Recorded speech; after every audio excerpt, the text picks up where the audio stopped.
มาวันนี้เราก็จะเริ่มกินกันบอกเลยตะวันเป็นคนที่มากินประเภทพวกเส้นหลายที่สุดมันก็จะมีม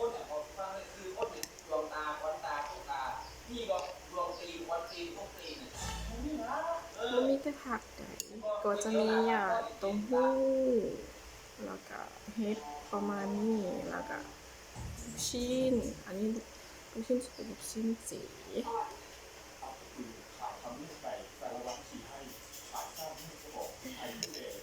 โอเคเขามาเริ่มกินกันเลยเนาะเขาต้องปรุงก่อนแมนเขาต้องปรุงก่อนก่อนกิน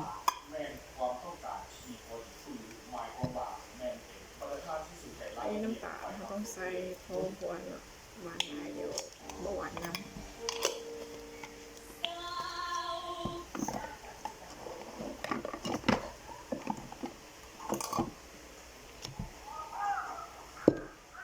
จะมืดนิดนึง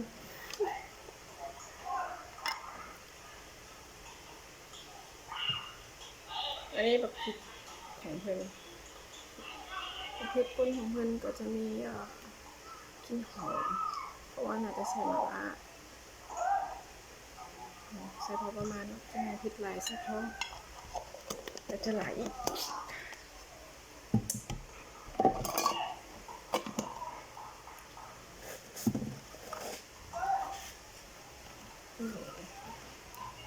อาจจะว่าคอยนิดนึงเนาะมีไหม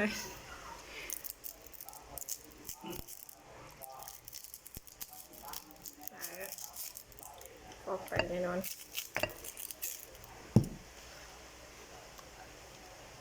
เดี๋ยวมาดูกันว่าที่สุดท้ายอะไรวันนี้ซื้อเก้าอี้นวดมาให้แม่ด้วยนะครับนี่ที่งานเราอันนี้คุณได้เรียกนะครับ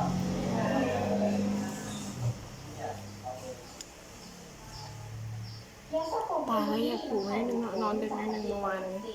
ว่าเมื่อสีย้อมผมจะติดเซมพูสาปิดโงกสั้นนี้กินเป็นสาก็สามารถปิดโงกเลยสวยจังทิ้งแค่โบดจริงๆแล้วเทคนิคเล็กน้อยก็ไม่ควรจะบอกนะครับหลายๆท่านคงจะไม่ทราบ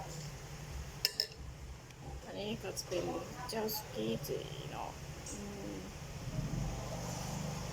พวกมันสลัด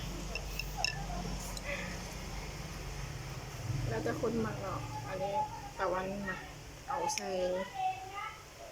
นี่กิน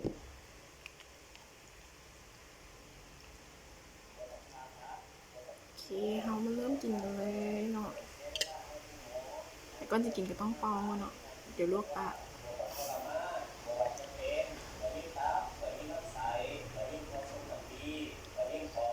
อาจจะพอได้ลงคลิปดุแล้วนะไม่รู้ว่าทุกคนจะเจือน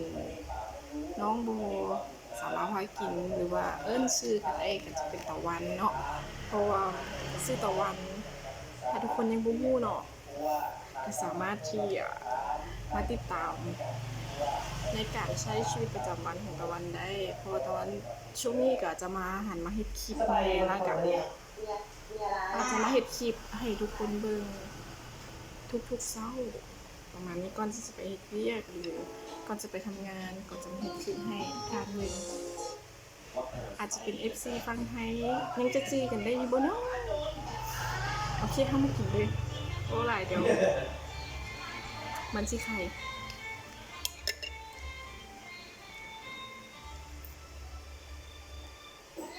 โอเคแคป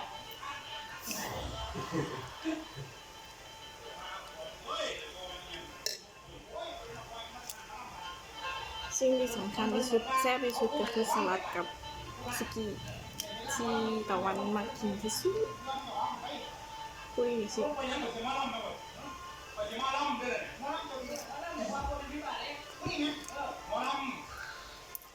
สั่งด้วยครับ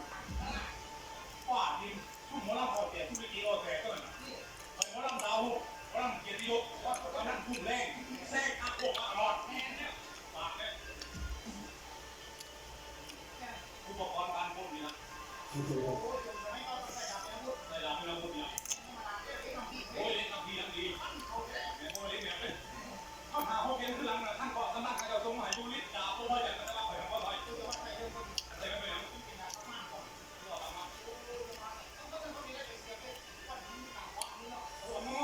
แซ่บ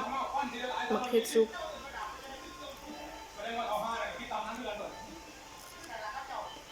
อืม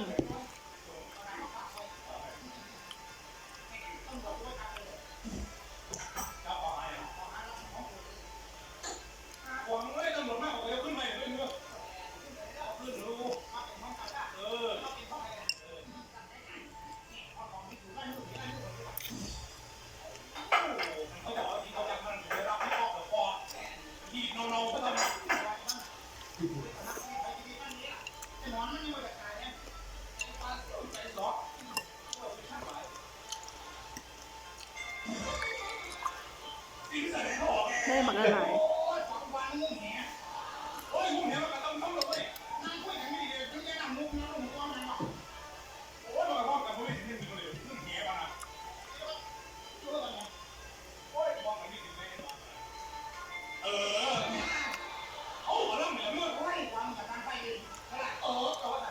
ไปทอดสั่งตัวลูกไปทอด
เบิ่งตัวลูก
นี่คนหน่อยแต่เงินหลายไปคนอยู่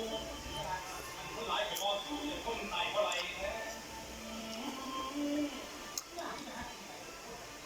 คนเหรอว่ากระป๋องแป้งทอดที่สระผมคนทอดตุ้มกระป๋องนุ่มอยู่มือเล็กน้อยคนไตอยากรถอ่ะมันเป็นไตหลังไม่พอเลยคนนักที่คนหนาอะไรก็คนของหนาเป็นคนส่งเสียเจ้าของ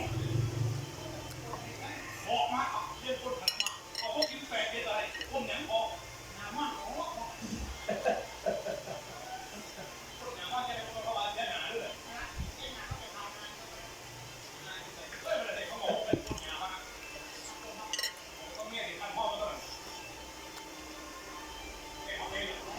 โอ้ยมันคนโง่ให้ไป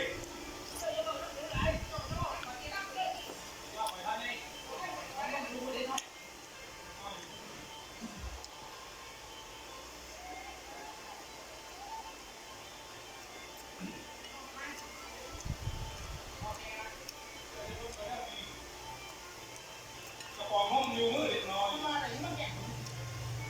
สมมติตัวของใครเป็นส่วนที่คนตาพ่อเป็นเวลาคนในอ่าวตรงที่คลองตัวตายดูบ้าง ตรง โอ้ยนี่ไม่ต้องกลัว เผ็ด นี่แหละ ตะวันเก็บแจ้งเก็บตาโลกกระดุมเดียกระดุมในตะวันไม่ของกันงั้นไอ้ออกมาเอาเข้ารถไฟได้ถึงเวลาเป็นไทยเก็บเกี่ยวก็ไปบนขันไหนนาของคนตาเดี๋ยวต้องคอยตั้งขนาดกินบักเอาก็ได้พอฮอดกับโอ้ฮอดเพียรฮอดทุกคนเอาไม่ไม่หรือว่าโอ้จะบอกใจบักข้าวเขาไม่เก่งนี่หอดเขาไม่พอรอกันนะหวานน่ะ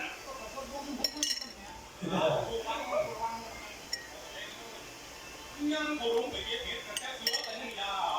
ก็ลงหาที่คนข้างก่อนเมื่อจะมาจากเมื่อปีกันเราก็อย่างเงี้ยผู้วันไปยิ่งสร้างเข้าไปถึงกลางทางจะเรียกพ่อผู้ไอ้นะคนนอกผู้อันนี้เอาผู้ขึ้นรถให้หายใจหลับตามีก็ยา เมื่อก่อน3 หน่วยจะเผ็ด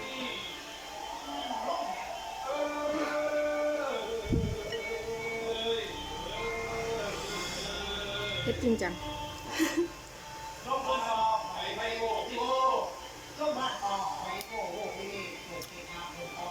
แต่ว่าเผ็ดแล้วห้ามกินน้ำมันลงเพราะว่ามันจะเห็นให้แบบความหวานอะกินไปแล้วมันเผ็ดขึ้นเราต้องแบบกินแล้วฮ้อนใส่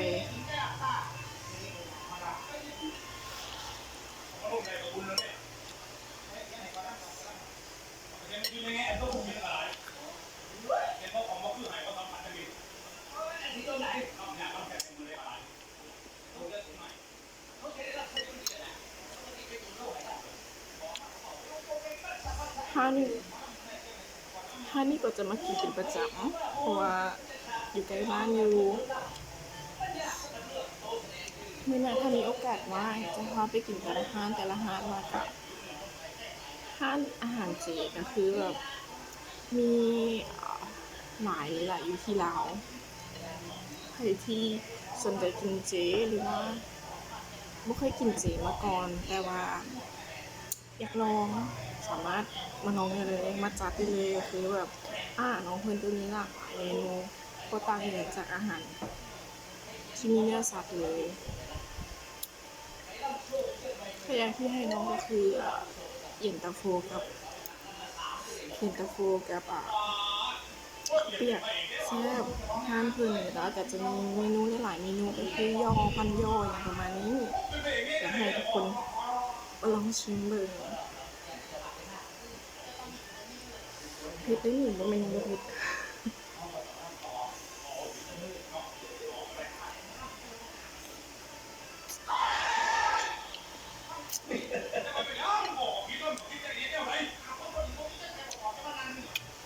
อาจจะเว้าคอยเด้อเพราะว่าบ่มีไมค์แต่ว่าก็จะปรับเสียงระดับตัวเองเพิ่มขึ้น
ตอนนี้ก็อิ่มแล้วเนาะขอบใจสำหรับทุกคนที่เข้ามาเบิ่งอาจจะบ่ได้ลงคลิปมาเป็นหลายๆน่าจะเกือบ2 ปีแล้วมั้งที่บ่ได้ลงคลิปแต่บัดนี้ก็สิกลับมาลงคลิปปกติก็คือกลับมาเฮ็ดคลิปเหมือนเดิมเพราะแต่ก่อนก็2 ปีหลังก็คือบ่ได้เฮ็ดก็คืออาจจะค่าเรียนแล้วก็อาจจะด้วยแบบบ่มีเวลาหยังประมาณเนี้ยมาช่วงนี้ก็เลยจะหันมาเฮ็ดคลิปเพิ่มขึ้นหลากหลายขึ้นบ่รู้ว่าทุกคนยังจะจื้อ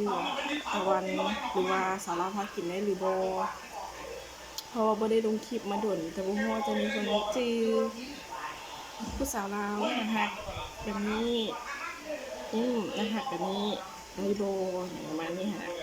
โอเคขอบใจหลายๆเด้อทุกคนมีแต่ว่าอย่าลืมกดติดตามกด Subscribe ให้กับตะวันเป็นอีกหนึ่งกำลังใจให้กับตะวันได้เฮ็ดคลิปต่อไปเรื่อยๆให้กับทุกท่านได้เบิ่งแล้วก็ฟังลาวแล้วก็ฟังไทยได้เบิ่งไปพร้อมๆกัน